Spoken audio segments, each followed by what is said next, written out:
Welcome back, everyone, to another live session with Franchising with FASA. Our discussion today is about franchising laws and tips for franchisors and franchisees. I'm Romany Thresher, and our guest today is Maria D'Amico from D'Amico Attorneys. Maria holds an LLB in law, obtained at WITS, and has been practicing as an attorney for 31 years in her own law firm, D'Amico Attorneys. Maria is an expert in commercial law and litigation and franchising. Maria also is also a qualified solicitor in the United Kingdom, completed her Canadian legal conversion exams as a civil and commercial mediator, having obtained her certificate from the ADR Alternative Dispute Resolution, the Alternative Dispute Resolution Group in London. Maria served as a legal advisor to the Businesswomen's Association and has been a FASA member for over 26 years. Maria has been involved with FASA for many years in evaluating franchise agreements to determine whether they are compliant with the Consumer Protection Act for new franchisors who wish to become franchise members of FASA, and is presently the chairman of the FASA Membership Committee. So hello and welcome, Maria. Hello, thank you. Excellent. So today I just want to remind everyone once again, you know how the algorithms work. Please share this, like this, share it with people who you feel may be interested in franchise opportunities, people who would like some more knowledge to understand how things work from a legal aspect. Share and like it with people you feel would like to know more. So as we get started, let's have a chat now about this about franchising and the legal side of franchising, which I absolutely know nothing about. So Maria, I'm so grateful to have you here today to talk to us about the disclosure documents and all sorts of topics surrounded by basically tips for franchisers and what to expect. So why should a franchisor use the services of a franchising attorney? Thank you, Romany. Hi, everyone. A franchising law is quite a specialized area, and not all attorneys understand franchising. There are commercial attorneys who deal with contracts. Franchise agreement, in fact, is a contract, but it's the next level. It's specialized. Why is it specialized? Because we have an act that's called the Consumer Protection Act. And an attorney who deals in franchising would need to understand franchising law per se and intimately know the provisions of the Consumer Protection Act. So when they prepare a franchise agreement, it's got to conform with the Consumer Protection Act, the CPA. The CPA has regulations which actually sets out the information that needs to be inserted in a franchise agreement. So just to repeat, your franchise agreement has to be compliant in terms of the CPA, read together with the regulations. I'm of the opinion that if a franchise agreement is not CPA compliant, then the franchisee can resolve from the agreement. So what does this mean? The franchisee can actually get out of the agreement and not be bound by this legal document. We don't have any case law on this, so it's only a matter of time before we see how the judges and the court view it, but very, very important that your franchise agreement is compliant with the CPA. Sure. Also, so it's quite an important document. It kind of is the document that gives the information, all the information about the franchise opportunity. Yes, there is other documents as well, but your franchise agreement is your legal document that sets out the obligations of both parties, franchisor and franchisee, and also sets out all the monetary obligations. So a franchisee knows by reading your franchise agreement what monies they need to pay out from day one. So there's no hidden costs. That's the whole purpose of the CPA, is to do away with hidden costs. Also, from a franchisee point of view, very important that the franchisee takes their franchise agreement, also a disclosure document. The disclosure document provides all the information relating to the franchisor and their brand. So there's a lot of financial projections. So it's important that the franchisee takes their franchise agreement to a franchising attorney and gets them to check it out. Also advisable that the franchisee appoints an auditor who understands franchising as well to check out their disclosure document, check out their projections. Possibly any auditor that deals with retail would be able to assist on whether the projections are reasonable and realistic. Wow, lots to consider. If anyone out there has any questions, or if you've got any comments and you would like to ask Maria a question about the disclosure documents or even the franchise agreement, please pop them and post them in the comment box. We will make sure it gets to Maria. So my next question to you is, explain the time periods required in the disclosure document and the cooling off period. And I've heard this term cooling off period for quite some time, and what's the cooling off period? There's two documents. So let's start off with the disclosure document. This is what I mentioned just earlier, that contains a lot of information relative to the franchisor and their brand.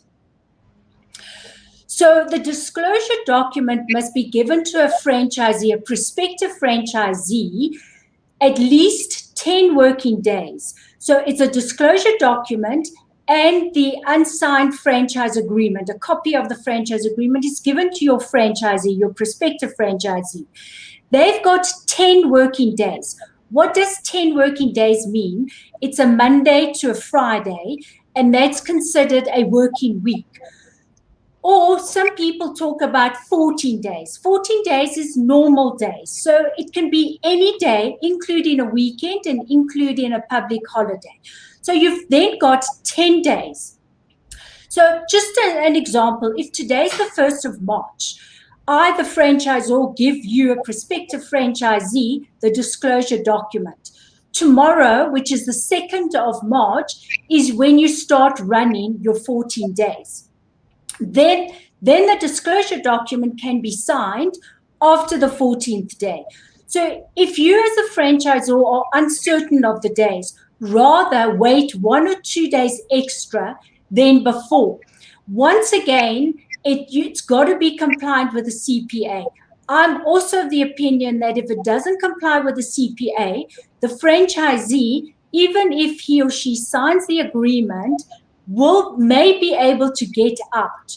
There is no case law on this. This is just, my views, and we will see how the courts view it in due course. Then you have the franchise agreement. So now, assuming your 14 days have come and gone, then your franchise agreement signs the franchise agreement. Your franchisee signs the franchise agreement. You now have another 10 days, working days, or 14 days as a cooling off period.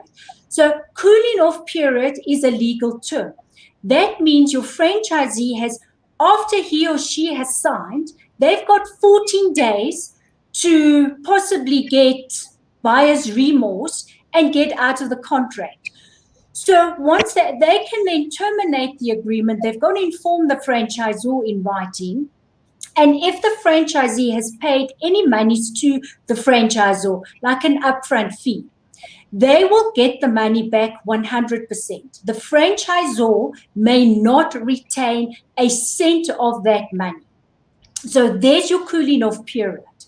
You basically have 10 days disclosure document, 10 working days, and then 10 working days in terms of your cooling off period. Now, a tip for franchisors is when your franchisee has signed the franchise agreement, please do not give them any training. Don't impart any of your intellectual property. Do not give them a copy of the ops manual, because on day 9, on day 10 working days, they then cancel the agreement. then you as a franchisor cannot rely on any of those clauses in the franchise agreement, particularly a restraint of trade, to make sure that your franchisee, who's now become your ex-franchisee, doesn't operate. There are common law assistance, but you don't want to rely on that. So do not give your franchisee any of your intellectual property until the cooling off period has finished. That makes sense. That makes a lot of sense because, I mean, it sounds to me like you've got this disclosure document, so they're going to read the disclosure document. There's going to be a lot of time for them to decide whether this is the right choice for a franchisee to sign up. And pretty much it sounds like if they decide to opt out, no matter what, they can opt out. Okay. Within the 14 days. If they opt out on day 15 or 16, then it's too late. Then it's too late. Okay, so if it's after 15 days, then they are bound to follow through with their action. Exactly. Okay. And what can a franchisor do to minimize a franchisee's breaches? I mean, you mentioned the training, you mentioned because you don't want to go there. You don't want to be giving away all your IP and all your information before the 14 days. Are there any other tips?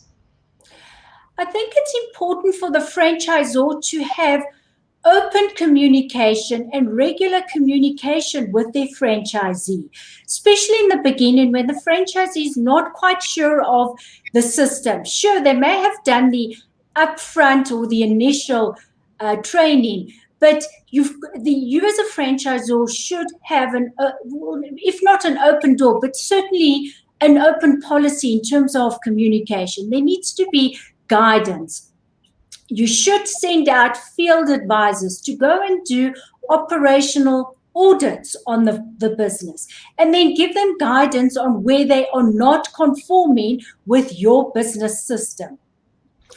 Also important for your franchisee to know what his or her obligations are. Now, all those obligations are in the franchise agreement, but certainly does no harm to reinforce that in terms of your initial or upfront training and also ongoing training. The ongoing training is also very important. When the franchisor introduces a new product or new system or enhances their business system, there needs to be proper training so that the franchisees are able to take that product, take that service, whatever the business system entails, and move forward with it. That's good advice. That's good advice because often people do stuff and they make things happen and they forgot to tell the rest of everybody else what's going on. And everyone's like, oh, yes. This has changed. And, that can upset a lot of people because we have different type of people. Some people are very flexible in their ways, but there's other people that are more disciplined, or that's not really the right word, more rigid, so they want that order, that sense of direction, that sense of knowing that you're not just upping and changing and doing stuff and then I must find out 3 months down the line from a fellow franchisee, oh, I didn't know that, So yes, I feel that's really, really quite important. Any last thing you want to add? And then we're going to be talking about FASA and how you've been a member for 26 years at FASA. I think from a franchisor's point of view, they need to evaluate their franchisee. Some franchisors are under pressure to bring in the money or have budgets to meet. What they don't understand is it's more important to get the right franchisee, the right caliber, the franchisee that suits your business system, your product, your service, whatever your business system as a franchisor is. So spend time evaluating your franchisee. If necessary, have them evaluated through psychometric testing so that you've got the right caliber. Very, very important because your franchisee contributes towards your brand. If your franchisee does something wrong, it affects your whole brand per se. I like that. I think I agree with you. A lot of people are just wanting to sign people up for the sake of signing people up without checking whether that person fits in with the culture, whether that person fits in with the personality of the brand. And this is what's great about having interviews like these, because this gives people a feeling of who you actually dealing with.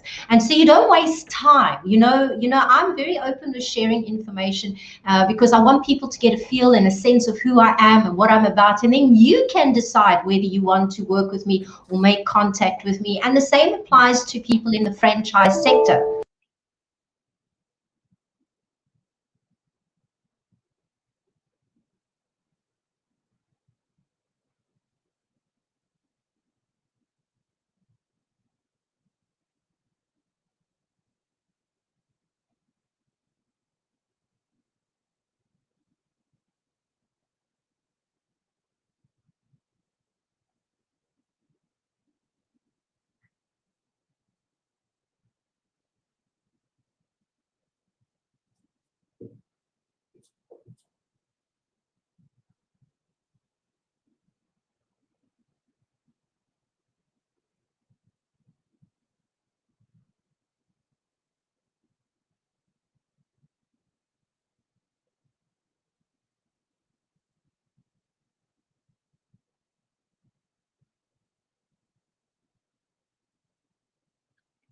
Well, I see that we've lost Romany, and I see that I'm live.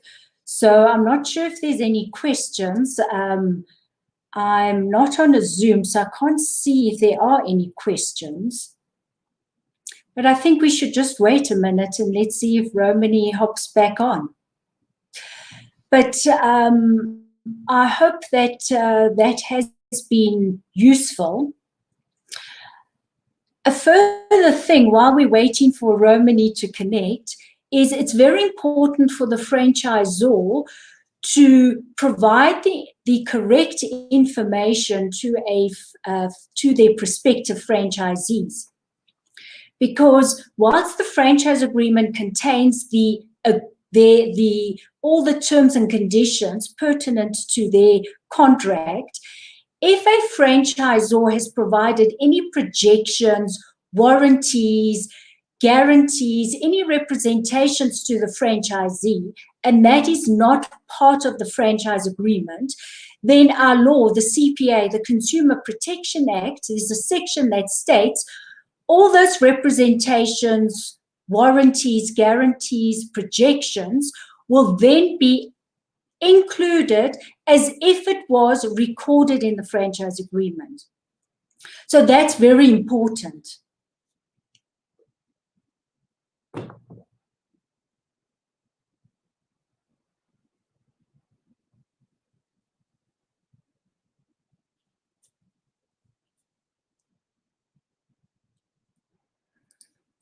I see that Romany is not popping on. Another tidbit is the relationship evolves between the franchisor and the franchisee. So right in the beginning, it's like a new relationship, and it's more like a parent and a child, where the franchisor provides input, training, communication, guidance, and the franchisee may be like a child. That's probably in year 1 or 2.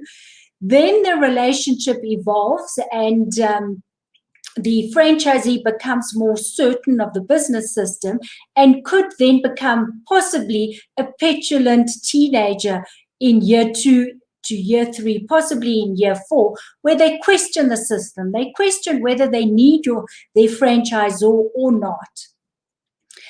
And then their relationship seems to evolve into, hi, Romany, I've just been talking here. Continuing, I was waiting for you to pop up. So let me just finish off. So in the final relationship, then it becomes more like an adult relationship. And that's probably by year 4, year 5, where the franchisor needs the franchisee and the franchisee actually appreciates the franchisor. So, yes. Excellent. Thanks for popping. We had a power trip for some reason. So I do apologize to the audience. Thank you for carrying on there. Perfect, perfect. We've had some questions come in. I don't know if you've been reading any of the questions. No, I haven't. Sorry. Okay, no. That's fine. That's perfect, because then I know where to pick up. So we've had a question. I'm not sure in which context Derek DeToy is asking it in, but he says, just to make money and not look at the long-term building of the brand and to the future advantage of their stakeholders. So I'm trying to think, Derek, where that context falls in. Sean Goldsmith is saying, hi, Maria, good to see you. And then Dani Minthwana is saying, I almost signed up for a franchisor, but realized very quickly that he's all about meeting financial budgets and not necessarily about the business relationship. I sent him a list of questions and he never came back to me, as he didn't want to be upfront with some crucial details about his business. So yes, that is good insight on your part, Danny, because you must, you're going into a very long-term relationship with someone. So you need to obviously feel comfortable with the person, that you're able to ask them questions and they're going to be open with you about answering those questions. And if they're not willing to do that in upfront, then what's the point? Oh, Derek is saying franchisors must not be greedy and all about the money. That's what I meant. Very short-sighted. Absolutely agree. Maria? Yes, hi. Can you hear me? Yes. Just also a further thing, another tip for franchisors is that their documents need to be consistent. We have terminology like an upfront fee, or some people use the word franchise fee, or some people use the word initial fee. There's no right or wrong. Doesn't matter what terminology you use as a franchisor, but it's very important that that terminology is used consistently through all your agreements. So, for example, in your disclosure document, if you use upfront fee, make sure that when you prepare your franchise agreement, you're using upfront fee. When you deal with the operations manual, you deal with upfront fee. Another example is marketing and advertising. So you can use it interchangeably, but with your documents, make sure one terminology, advertising or marketing, and then throughout. So you don't create confusion as to what is an upfront fee. Is it the same as the initial fee? How different? So yes, just remember consistency and simplicity. In fact, one of the benefits of the Consumer Protection Act is that all agreements must be simple and easy to understand. And in fact, that's a philosophy that I have adhered to since day one in my career. I have attempted to make my agreements easy to read. You don't have to have a doctorate in English to understand my agreements. And then when it comes to yeah, that's so nice to hear, because I tell you what, you read some of these words, oh gosh, I need a dictionary. And that's what I think I like about the South African law when they change that. So it makes it easy to understand, because sometimes when I read things from overseas, there's big words that they're using, and it's very structured in a way that one just really doesn't know what they're talking about. So yeah.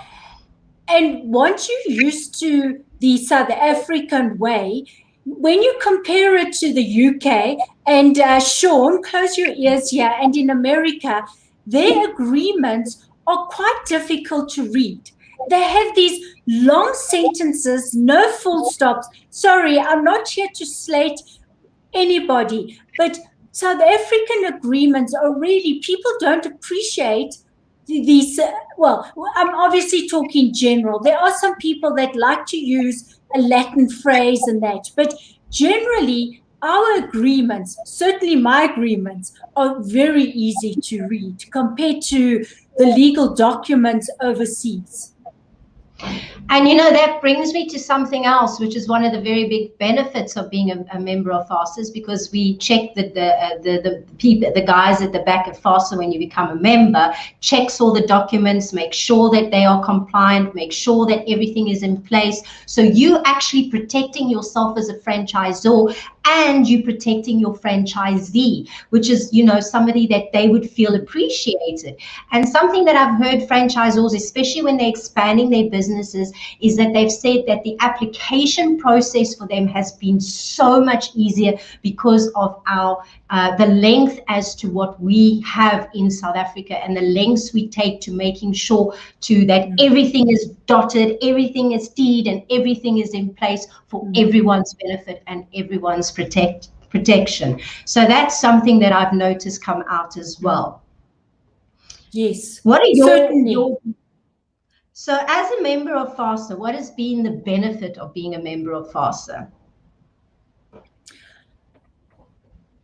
It's the network, being part of the franchising industry. As franchising law is one of my core businesses, it's been in the forefront. So when when the CPA, the Consumer Protection Act, was being enacted, it took a couple of years, and there were various drafts before it became a final draft. There were discussions about it. So we, as members, part of the FASA community, were aware of what was happening. There's also now, there's mediation. So franchisor or franchisee could use the services of the mediator at FASA. And there's also a webinar, things like this webinar. You as a franchisor or franchisee, look at the subject matter. If it's of interest, you acquire this information. It's all part of that. And as you've correctly said, for you as a franchisor to become a member of FASA, they check to see whether your disclosure document and your franchise agreement is compliant with the CPA. That's an absolute big one. I know there's a small fee for it, but it's a small fee compared to going to pay in an outsourced attorney to check that the agreement is compliant.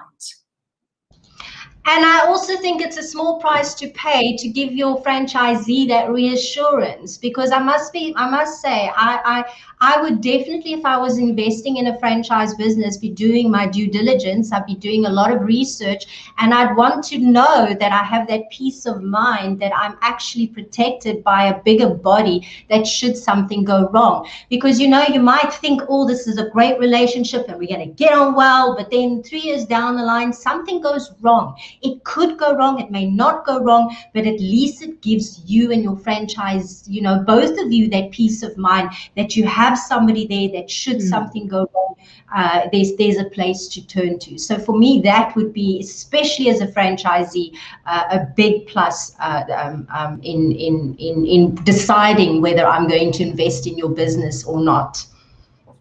Yes, certainly.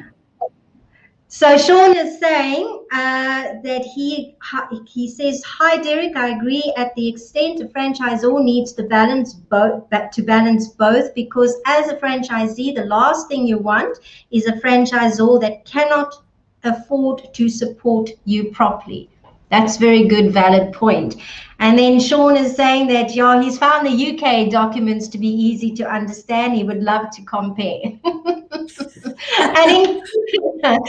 And in closing, we run out of time. Thank you everybody for watching. Thank you for your comments. And yes, share this with anyone you feel might find this useful to them. And would you like to get hold of Maria D'Amico, we will pop a link to be able to message her in the comment box below. So whatever it is you're doing, everybody, have a wonderful week further. And I just want to remind you that on Friday, we're hosting a virtual networking event from 9 to 12. We're going to be talking about the Poppy Act. We're also going to be talking about more brand visibility, as well as finishing off the working from home scenario. Are you prepared as an employer, as an employee? So come and join us if you'd like to participate or attend that event on Friday. So that's it. Thank you, everybody. Thank And you. yes, have a super week further, whatever it is you're doing. Thank you, everyone. And I have. Oh, sorry.